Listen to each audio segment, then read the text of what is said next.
तुम्ही पाहताय सिद्धांत प्राईम.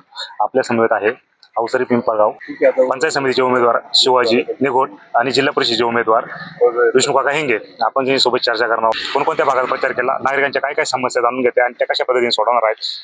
तर तुमचा परिचय द्या. मी शिवाजी संपत निघोट, राहणार निघोटवाडी, तालुका आंबेगाव, जिल्हा पुणे. कोणत्या पक्षाकडून लढत आहात? मी राष्ट्रवादी काँग्रेस पक्ष अजित पवार गटाकडून या ठिकाणी पंचायत समितीचे पिंपळगाव तरी माळून गटातून निवडणूक लढवित आहे. आता कोणकोणत्या भागात प्रचार करा सकाळपासून तुम्ही? आम्ही आज सकाळपासून चांडोली हेच गाव या ठिकाणी प्रामुख्याने सकाळपासून घेतलेलं आहे. मध्ये एक कार्यक्रम, 2 लग्नाचे कार्यक्रम केले आणि एक वाळंजवाडीला सप्त्याचा कार्यक्रम होता, त्या ठिकाणी सुद्धा आम्ही जाऊन आलो आणि आता पुन्हा एकदा घर टू घर चांडोलीमध्ये आम्ही फिरत आहे.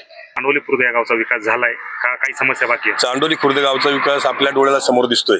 रस्ते असतील, पाणी असेल, लाईटचा प्रश्न असेल, ही सगळ्या गोष्टी या ठिकाणी सुटलेल्या आहेत. परंतु किरकोळ काही ठिकाणी थोडेसे छोटे मोठे रस्ते या ठिकाणी खड्डे पडलेत किंवा काही करायचे बाकी आहेत.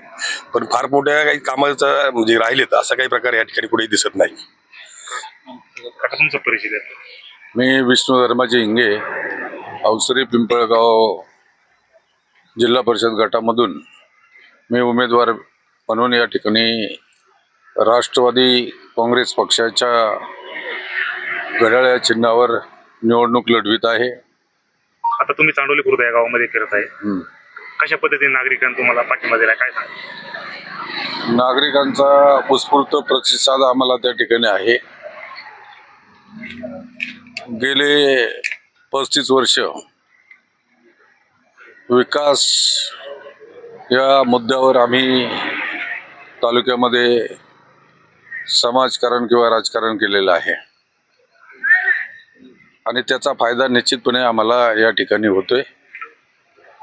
प्रत्येक वाड्या वस्तीवर गेल्याच्या नंतर काही ना काही काम झालेल्याचं जनता त्या ठिकाणी आमच्या लक्षात आणून देते आणि तुम्हीच करू शकता आणि आम्ही तुम्हालाच कामं सांगणार, हा दृष्टिकोन त्यांच्या बोलण्यामधून आम्हाला त्या ठिकाणी जाणवतो.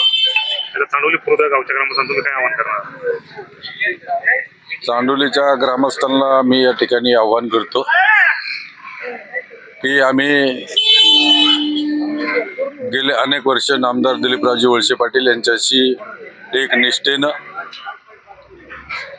काम करतो. या तालुक्याच्या विकासामध्ये आणि जडणघडणीमध्ये मग मी असेल, शिवाजीराव असेल, असे अनेक कार्यकर्ते आहेत की ज्यांनी विकासाला साथ देत नामदार दिलीपरावजी वळसे पाटील यांचं नेतृत्व मान्य केलेलं आहे. पक्ष आता तुम्ही जर थोडं पाहिलं तर सकाळी एका पक्षात, रात्री एका पक्षात, दुसऱ्या दिवशी तिसऱ्या पक्षामध्ये, म्हणजे जनतेला येडं समजतात की काय लोक. आज राजकारणाच्या बाबतीमध्ये जर बोललं तर लोकांची अशी देखील प्रतिक्रिया आहे की राजकारण हा विषय जो आहे, हा विषय अत्यंत विचित्र झालेला आहे, अशी लोकांची देखील त्या ठिकाणी प्रतिक्रिया आहे. निष्ठेला लोकांकडे महत्त्व आहे आणि कोणत्याही पक्षामध्ये राहावं, परंतु त्या ठिकाणी निष्ठेने राहावं.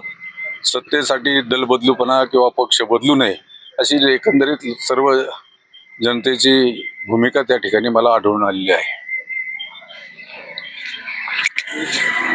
वळसे पाटील साहेब यांच्या माध्यमातून तालुक्यात विकास झालाय. आता येणाऱ्या काळात हे दोन्ही उमेदवार कशा पद्धतीने काम करणार आहेत. मी स्वप्नील जाधव, सिद्धांत प्राईम, आंबेगाव.